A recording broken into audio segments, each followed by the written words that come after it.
Hi everyone, welcome to a new course. I'm Grandmaster Damian Lemos here for TheChessWorld.com, and in this one we'll talk about the Czech Benoni. So this Benoni arises after d4, knight to f6, white plays c4. So here we'll play c5. Now the idea is that after d5 we're not going to play e6 right away. That would be the main line of the Benoni defense. What we'll do instead is we'll play with g6. We'll get our kingside pieces out, and then depending on what white does, we'll play with e6. Maybe we play e5. In some lines, we can play in a Banco gambit approach. So what we're looking for with the Czech Benoni is flexibility as black. So I usually do an intro when I do an opening course, but for this one, I've chosen a game which is Farago against Bacrot. So we'll take a look at this one, and then from next chapter onwards, we'll mention lines and we'll study the Czech Benoni on a line-by-line basis. So, but we'll do an intro first. We'll analyze this game. We'll focus on the ideas. So here, let's see after c5, d5, uh, black plays g6. So we'll get rid of the Banco gambit here. We're not going to play b5 yet. So after g6, white usually plays knight to c3. So most of our opponents are going to play knight c3 and e4. There are other systems as well, but this is what we'll get in, I would say, 80% of the games we play in the Czech Benoni. So here we play bishop g7, white plays e4. In this game, black castles. Now, if you want to keep things simple, you can play d6 as black just to be safe, just to stop any nonsense based on e5. This would actually be the main line for black here. After knight f3 we castle, and then depending on what white does, we can play with e6, we can play with e5, we can choose other plans such as bishop g4, knight a6. So this would be our move order, just to be on the safe side. Here black plays kingside castle, which is fine. Don't get me wrong, it is fine.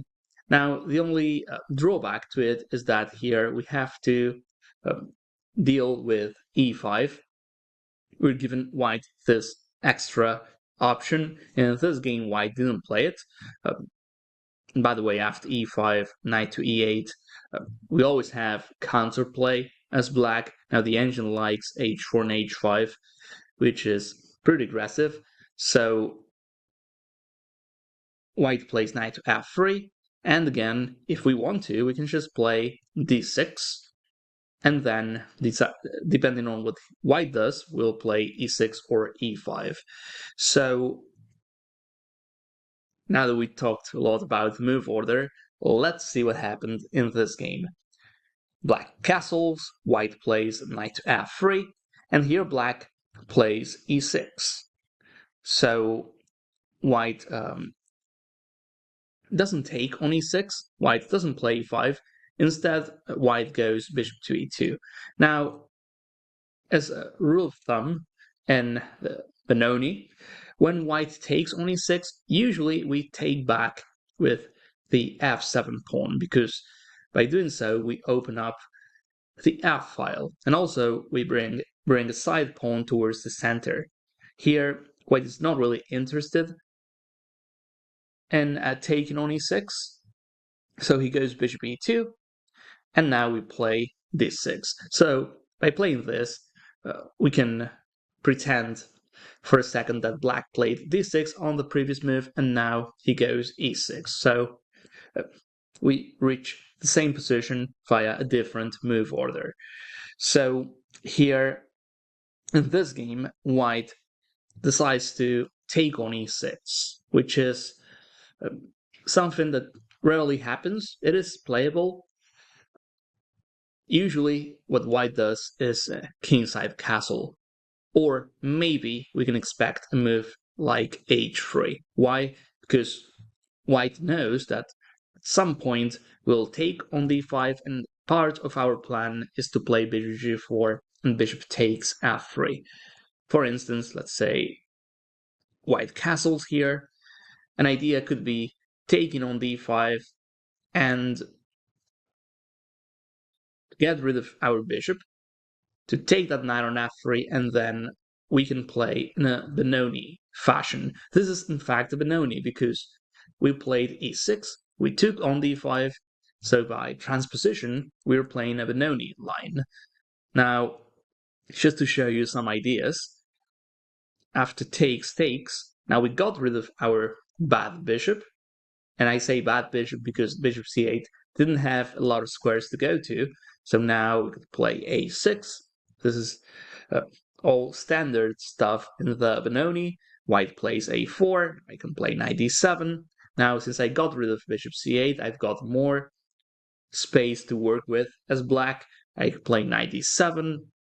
Another plan I like for black is knight to e8. That's one of the reasons why we don't play an early rook e8, by the way, because now we play knight e8, we control the e5 square, our bishop's great. I can play rook b8, knight c7, b5. So we've got a lot of good ideas for black. So we could expect a move like h3 from white, because he's essentially playing against our bishop c8. And if we cannot play bishop g4 and bishop takes, then there are other ideas for us, but it won't be easy to find a good square for our queenside bishop. So in a lot of lines, and by the way, let's take on the opportunity to rewind on the move order. So in a lot of lines, we can see white playing h3 because he knows bishop g4 is something we want to play. So here he can play knight f3. Now he can go d6 just for simplicity. And if he goes e4, now we cannot rely on this plan, so we'll have to do something else. Could be e6, could be e5, it could be knight a6. We'll see later on and throughout this course. But I just want to make sure I mention the key ideas, because the Benoni, or the Czech Benoni, to be more specific, it's about understanding the lines. We might have some lines where we have to memorize something, but the big deal here is to understand what we're doing, and if we do so, then we'll master this defense for black. So enough concepts mentioned. Let's continue with the game. So here, again, if you want simplicity, you can play d6. In this game, black castles, white plays knight f3. Again, d6 would be the simplest way to play as black. In this game, black plays e6, bishop e2. Now, black does play d6, and white takes.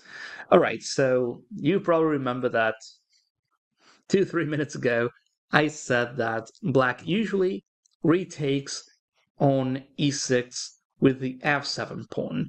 Well, that is true.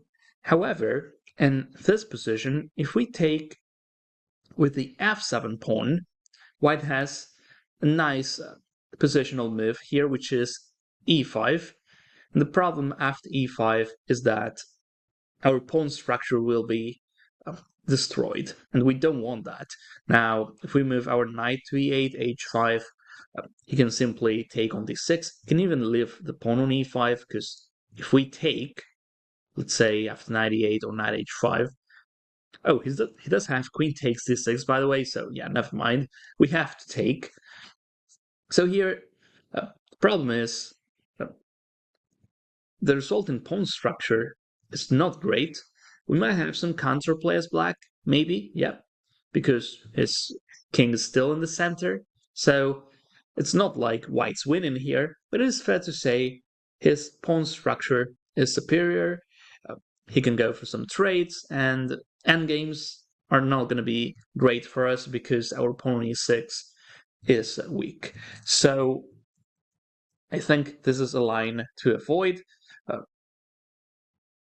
So after d takes e6, I like bishop takes. After bishop takes, we still control the center. Now, because there's no longer pawn on d5, we can play knight c6, and we'll have a lot of potential in the center and queenside as well.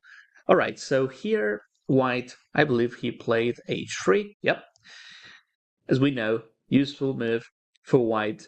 Now, he could castle as well. There's nothing wrong with that.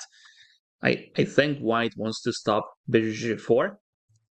Now, since he took on e6, I think our plan changes a little bit. And the first thing we notice in black's position is that we've got a weak pawn on d6. Now, that is true. But on the other hand, we've got a lot of compensation. And I think here what we have to do is have to get our pieces out as soon as possible because we've got more development, still got the king on e1. So I think this is all about initiative because clearly we're up in terms of development. So now coming to specific lines here, after bishop takes e6, move that comes to mind is bishop f4, because now he targets the pawn on d6, and this is a good example of when to be careful and when to go for the initiative. White here has still got the king in the center, so we shouldn't play a move like knight to e8. That is way too passive.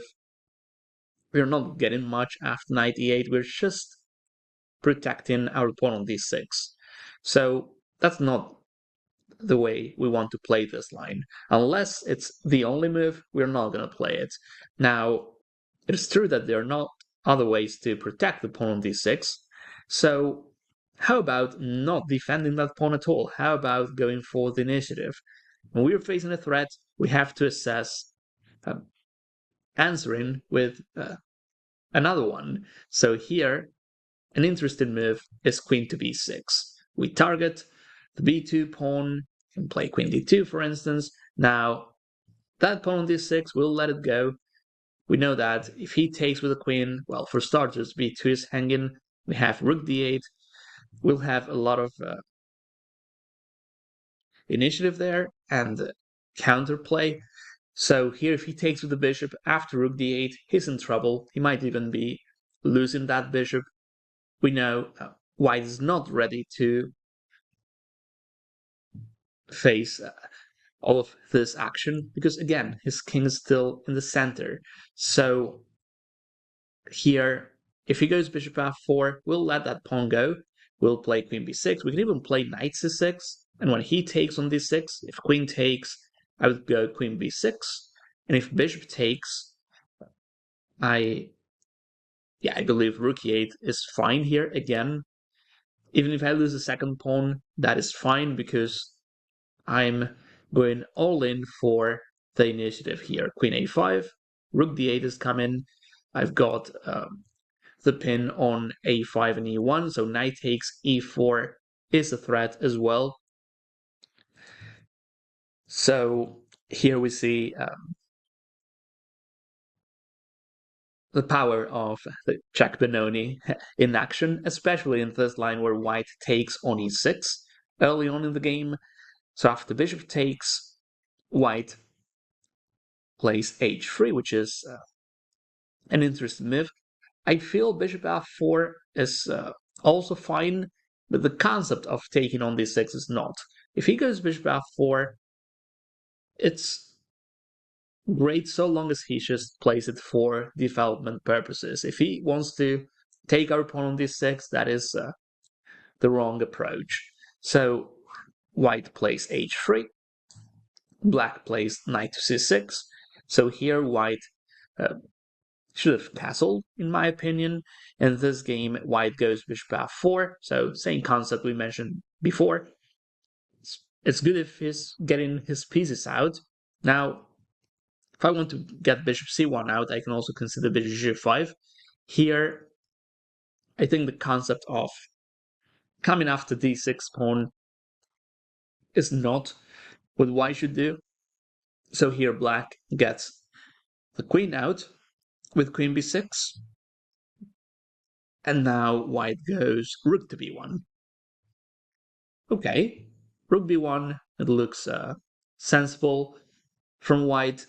And here is where the game gets interesting. So after rook b1, we can tell we're doing all right as black, because all we need to do here in order to finish our development is to get our rooks out. In regards to the d6 pawn, we know we don't really have to do much about it. I would play something like rook to e8 here. Then worst case scenario, I can bring the other rook to d8. But I like rook f e8 because we put a lot of pressure on e4. If you have a place knight e5, I'm likely to take with the bishop, and I've got e-file open for my rook. Then knight h5 is an idea, maybe knight d7 and knight e5. I've got a lot of ways to improve my position as black. So after rook b1, rook f e8 is first move that comes to mind. If this was a blitz game, I would play rook f e8. No questions asked. I would just play it because it's a natural move. Now, in this game, black did even better than rook f e8 and played a move that's not easy to find, but I think the main reason why black did this is because the king is still on e1. So black goes knight to d4. So I like this aggression because, again, we've got a reason to do it. It's got the king on e1. So after knight d4, depending on what he does, we can take on f3 followed by bishop takes c4. Or we can take on e2, maybe. And white, he has to do something about this because he cannot just castle. If he does, then we know that bishop is overloaded, so we take on f3. Now he's not going to take with a pawn because he loses that one. Not to mention his king side would be a mess. So if he takes with the bishop, then we're simply up a pawn.